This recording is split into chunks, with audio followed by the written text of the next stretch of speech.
साथ हैं Babulal ji Meena. Babulal ji video on करें।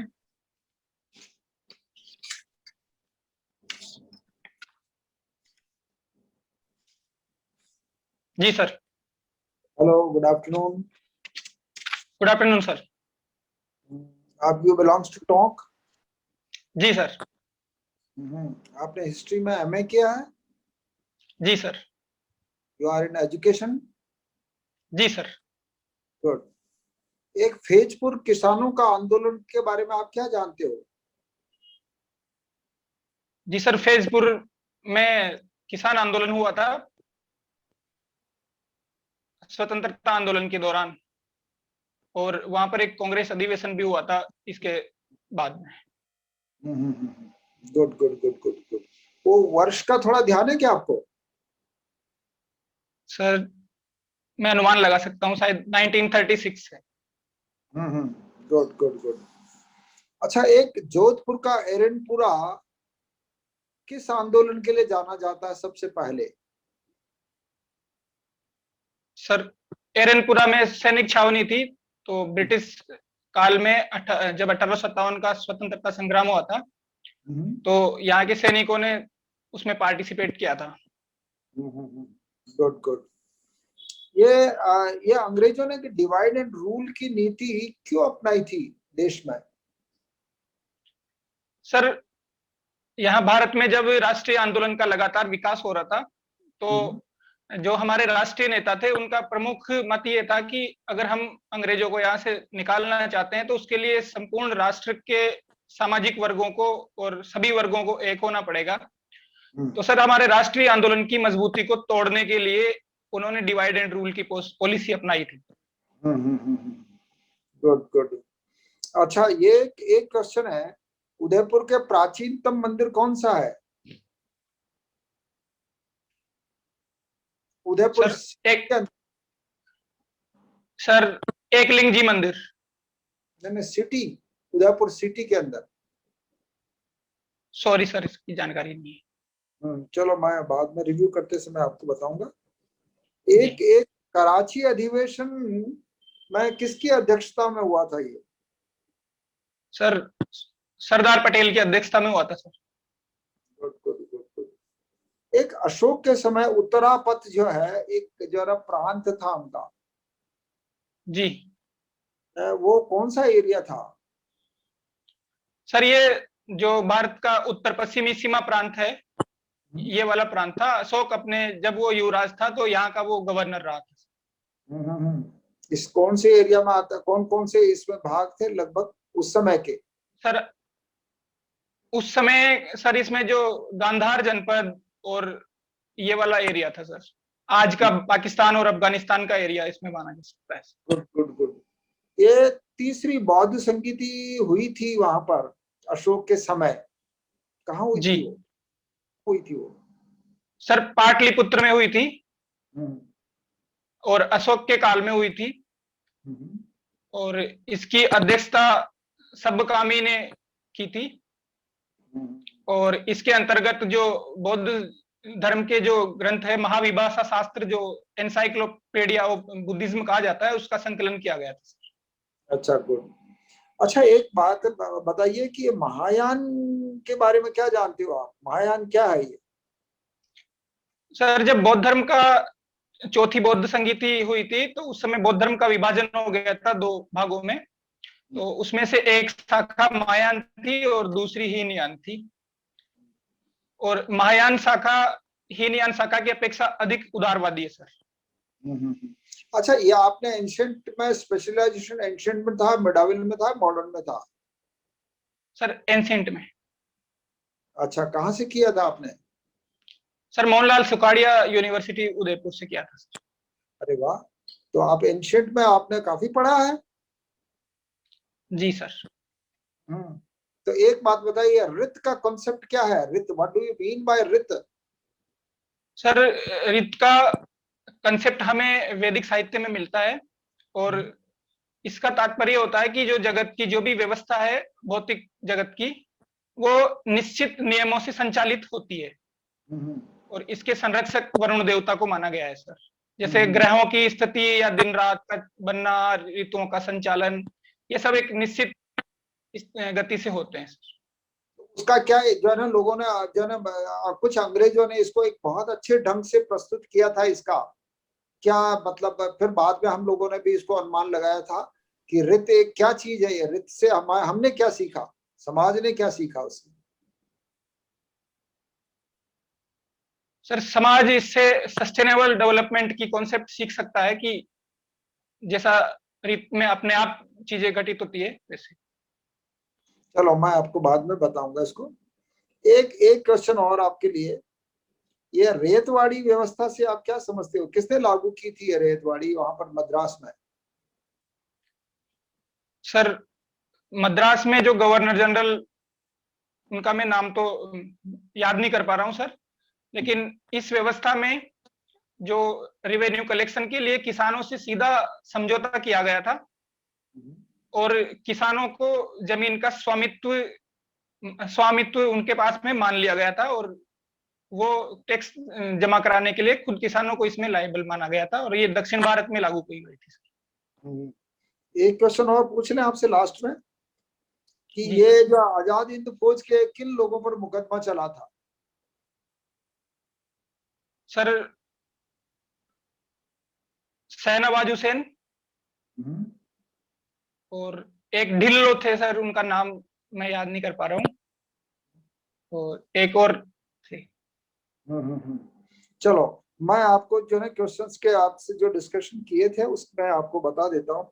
एक क्वेश्चन पूछा था मैंने, उदयपुर के प्राचीनतम मंदिर कौन सा है? तो वो है जगदीश मंदिर है वहां पर।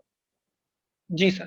आप वहां उदयपुर से किया तो आपको ध्यान नहीं आया शायद उसका, लेकिन वो उदयपुर का जो है जगदीश मंदिर बहुत पुराना है और उसका जो है ना शायद 1651 में बना था। एक क्वेश्चन पूछा था आपसे, ये आपने महायान का जो है ना उसमें मूर्ति पूजा शुरू हो गई थी, आपने इसका जिक्र नहीं किया। मूर्ति पूजा जो है ना, ये एक देखा जाए तो महायान जो है ना हमारे यूं कह सकते हैं भक्ति आंदोलन से जो है ना थोड़ी प्रभावित थी माना जाता है। और उसने यहाँ जब हमारे यहाँ पर पूजा प्रार्थना होती थी ईश्वर की, देवता भगवान की, तो उसमें भी जो है ना उन्होंने अडॉप्ट कर लिया था। तो ये महायान की एक बड़ी विशेषता थी। मद्रास में एक क्वेश्चन पूछा था, मद्रास में रेतवाड़ी व्यवस्था को थॉमस मुनरो ने जो है उसको लागू किया था और वो थॉमस मुनरो ने जो है का सहयोग किया था रीड ने, है ना? तो और इसको हाँ, और मुंबई में जो है ना एल्फिस्टन ने जो है इसको लागू किया था रेतवाड़ी को, और एल्फिस्टन कॉलेज भी है उसी के नाम पर वहां पर मुंबई में। ये एक क्वेश्चन पूछा था आजाद फौज का, तो वो गुरबख्श प्रेम कुमार सहगल, शहनवाज हुसैन, गुरबख्श सिंह ढिल्लो थे उसमें। और बाबूलाल जी आपका नॉलेज काफी अच्छा है। और I was a student of Rajasthan university, ancient India में ही मेरा जो है वो है। और मैं आपको बुक बताता हूँ भाई, ये बुक है एंशिएंट इंडिया की बुक है मेरी, जो मैंने लिखी है, मैग्निफिकेशन से पब्लिश है ये। जी सर, मैं जरूर पढ़ूंगा। हाँ कभी देखना आप।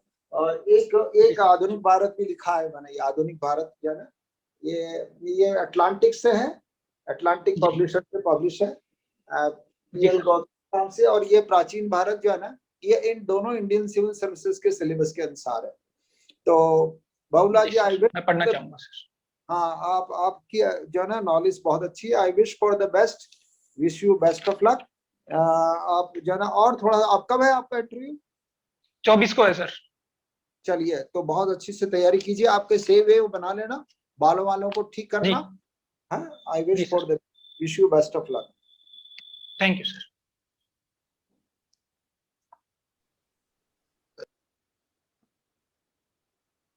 बाबूलाल जी सुन पा रहे हो? जी सर। आपकी हॉबी गाने सुनना है? जी। कुमार सानू? जी। अच्छा, सिर्फ कुमार सानू ही क्यों, और भी कई संगीतकार हैं, गायक हैं सर और के भी सुनता हूँ, लेकिन सर कुमार सानू के मुझे सबसे ज्यादा अच्छे लगते हैं। तो वो मैं हाँ, सुनता हूँ कारण अपने कान। कारण जानना चाह रहा हूँ,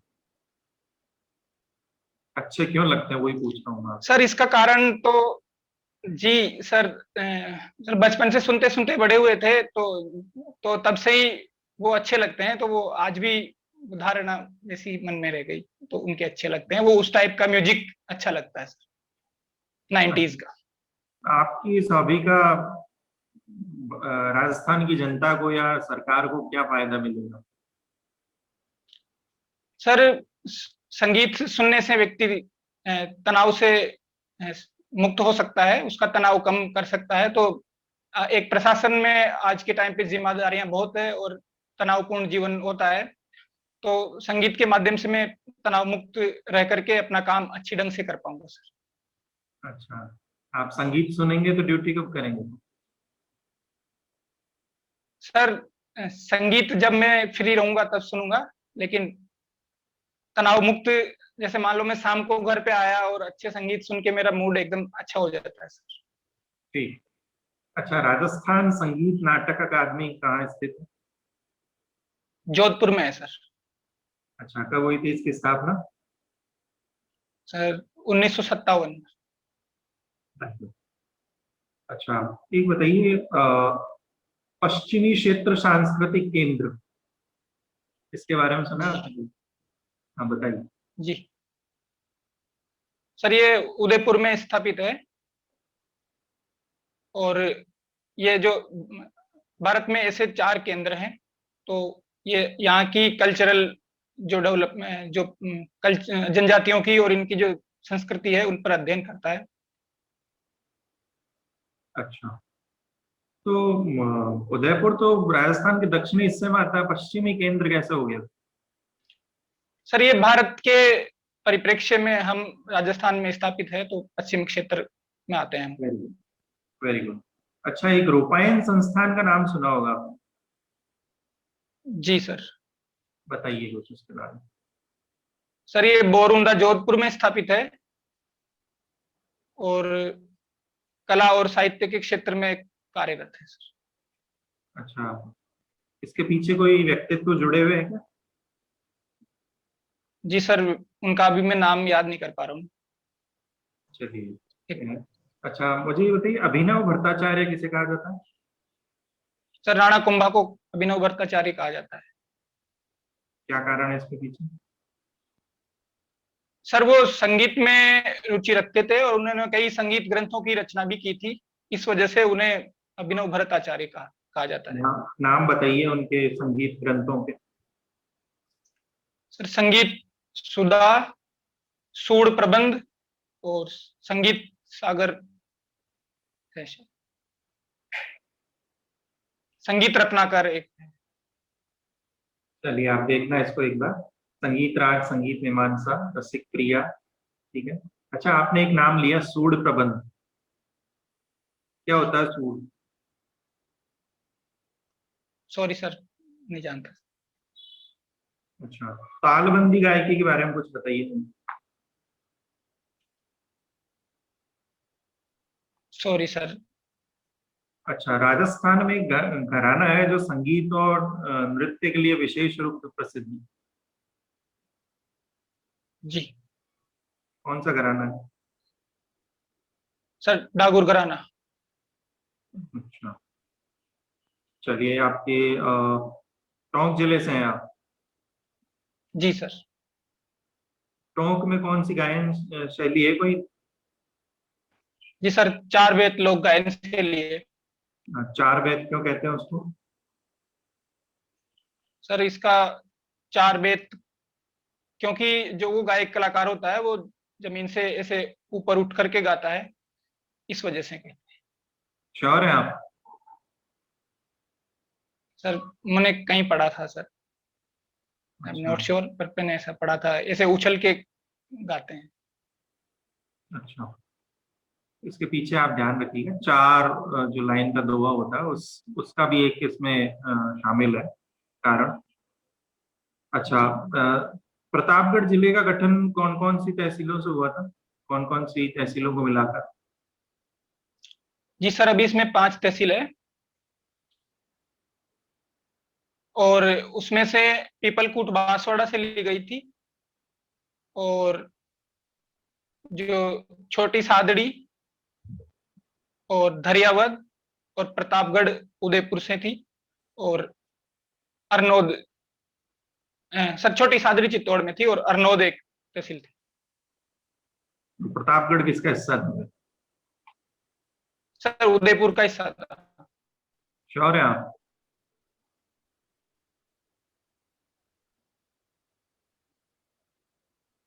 जी सर, और अरनोद चित्तौड़ थी सर।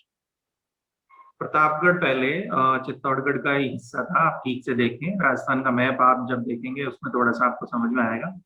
अच्छा, क्यों कौन सी समिति की सिफारिश पर इसका गठन हुआ था प्रतापगढ़? सर वो अभी नाम रिकॉल नहीं कर पा रहा हूँ मैं। बजट में घोषणा हुई थी, इसके बाद इस समिति की सिफारिश पे स्थापित हुई थी। परमेश चंद्र समिति थी वो। परमेश चंद्र जी जी सर। अच्छा, आप लेक्चरर हैं हिस्ट्री? जी सर। तो मुझे ये बताइए, राजस्थान के इतिहास का पिता किसे माना जाता है? कर्नल टॉड को माना जाता है सर। अच्छा, कर्नल टॉड से पहले इतिहास नहीं लिखा जाता था राजस्थान में? सर इतिहास उनसे पहले भी लिखा जाता था, लेकिन व्यवस्थित और क्रमबद्ध और प्रामाणिकता के साथ इन्होंने लिखा था, इस वजह से इनको माना जाता है। आप कैसे कह सकते हैं उन्होंने जो लिखा प्रामाणिक था? बिल्कुल सर उन्होंने जो तथ्यों के साथ में लिखा है, जो पुरातात्विक स्रोत और जो पुरातात्विक साहित्य है उनको आधार बना करके लिखा है, इस वजह से। अच्छा, ये आपके टोडा रायसिंह जो क्षेत्र है, इसका नाम किससे जुड़ा हुआ है? जनरल कर्नल टॉड से जुड़ा हुआ है? नहीं टोडा सर। रायसिंह तो कौन है ये टोडा रायसिंह? सर ये मध्यकाल में टोडा रायसिंह का जो एरिया था, ये मेवाड़ घराने के, मेवाड़ रियासत के अंतर्गत आता था। तो और मेवाड़ के राजा थे और रायसिंह, उनके नाम पर इसको टोडा रायसिंह कहा जाता है। अच्छा, मुझे ये बताइए, आदिवासियों का हरिद्वार जी ये क्या है?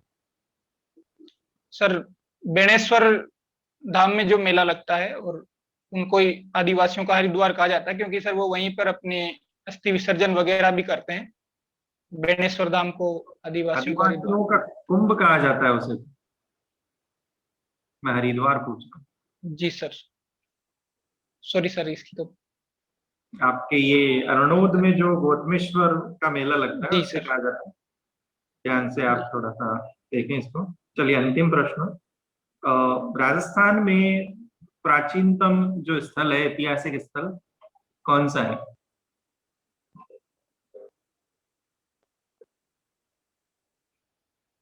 सॉरी सर, मैं समझा नहीं।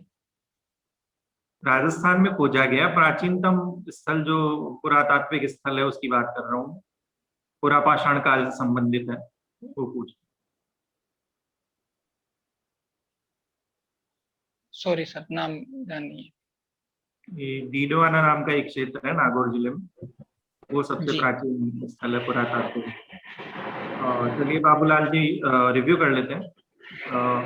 देखिए, आपके उत्तर आते तो हैं, लेकिन उनमें पूर्णता अंत में आप नहीं कर पाते। तो आपके पास कुछ समय होगा इंटरव्यू के बाद। दिनेश जी, माइक ऑफ करें। बाबूलाल जी सुन पा रहे हैं? जी जी। आपके उत्तरों में भी पूर्णता का अभाव है। आप उत्तर देते हैं लेकिन उसको पूर्ण नहीं कर पाते। दिनेश जी, माइक ऑफ करें।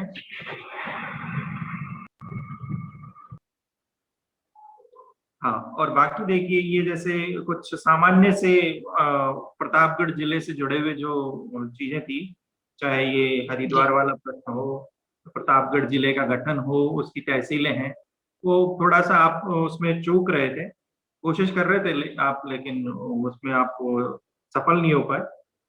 आप देखिए, प्रतापगढ़ जो है पहले चित्तौड़गढ़ का हिस्सा था, और इसका इतिहास देखें आप थोड़ा सा। बाकी ये प्राचीनतम स्थल है, ये जेम्स टॉड वाला आपने सही बताया। इसके अलावा जो संगीत ग्रंथ है महाराणा कुंभा के, उनके आप नाम नहीं बता पा रहे थे, तो इनको आप कुछ सामान्य जानकारियां हैं, आपकी हॉबी से ही लिया है मैंने, तो आप अगर लिसनिंग सॉन्ग, ठीक है, संगीत से जुड़ा हुआ कोई भी ऐसा बायोडेटा में आपने शब्द लिखा है तो वहां से प्रश्न बनने की पूरी गुंजाइश है और सामान्य प्रश्न पूछे जा सकते हैं, जैसे जो गायकी है, घराने हैं और लोकगीत है, ठीक है, इस प्रकार के प्रश्न आप बिल्कुल तैयार करें। बाकी ये सामान्य से जो जानकारियां थी मैंने आपको पूछ ली थी और बता भी दिए, आपने कई प्रश्न अच्छे आंसर दिए, फिर भी थोड़ा सा और सुधार करें आप। शुभकामनाएं। जी जी।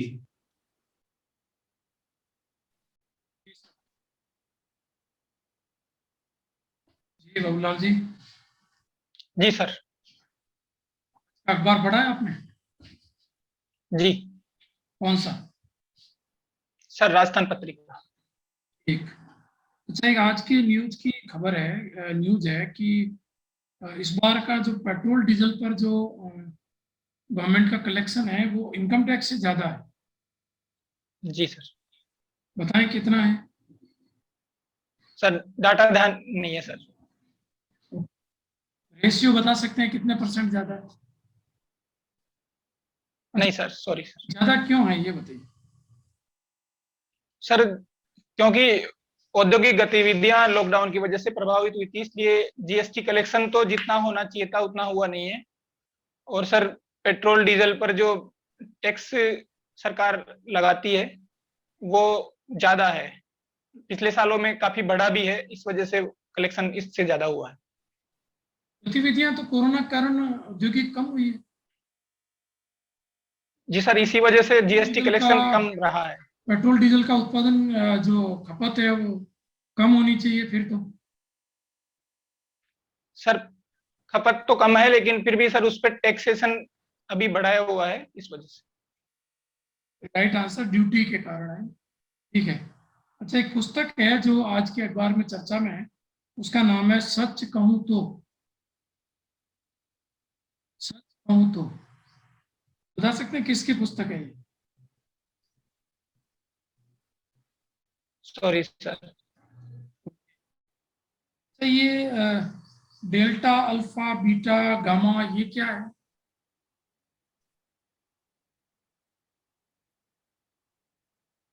तो इसके अलग अलग वेरिएंट्स है ये कहाँ पाए गए हैं? सर। डेल्टा वेरिएंट अभी जो भारत में दूसरी लहर थी उसका कारण डेल्टा वेरिएंट था, और ठीक है। अल्फा वेरिएंट ब्रिटेन में पाया गया था। राइट। और सर अफ्रीका में भी एक स्ट्रेन पाया गया है, उसका नाम शायद गामा है। ना ना, उसका नाम बीटा है। बीटा है सर। गामा कहीं और है, बता सकेंगे कहाँ पे है? सॉरी सर, अभी याद नहीं कर। गामा ब्राजील में है। तो जी ये जो वेरिएंट्स हैं इनके नाम 6.1732 इस तरह के नाम थे, फिर इन्होंने ये अल्फा, बीटा, गामा ये नाम क्यों रखे? सर, इसके पीछे कोई कारण मुझे ध्यान नहीं है, WHO के द्वारा रखा गया है। ठीक है, अभी मैं रिव्यू में बताऊंगा आपको।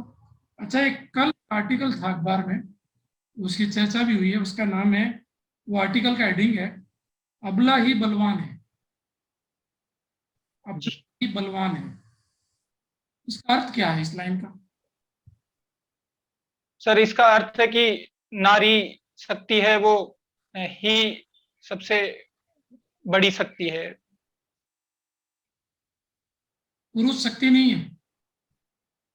पुरुष शक्ति है, लेकिन सर इसमें नारी के महत्व को अधिक रेखांकित किया गया है। आप क्या मानते हैं? जी मैं मानता हूँ दोनों का बराबर महत्व है, और पुरुष नारी का बराबर महत्व होना चाहिए। अब नारी पुरुष से बड़ी शक्ति नहीं है? सर दोनों का सृष्टि में अपना महत्व है, मेरा ऐसा मानना है। ये बताएं कि ईरान के नए राष्ट्रपति कौन बने हैं?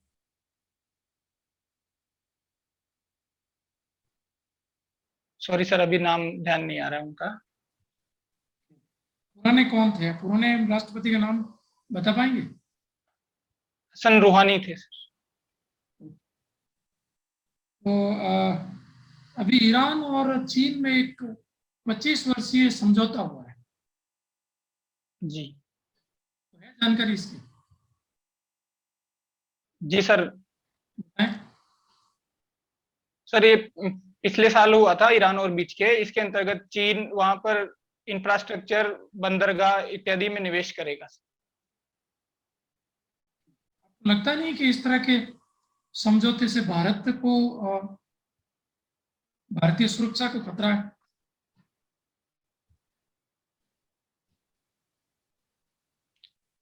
जी सर, इसे जो भारत का चाबहार प्रोजेक्ट वहां चल रहा है, तो उसकी प्रतिक्रिया के रूप में चीन का कदम माना जाता है, तो इससे वहां भारत के हित भी प्रभावित हो सकते हैं।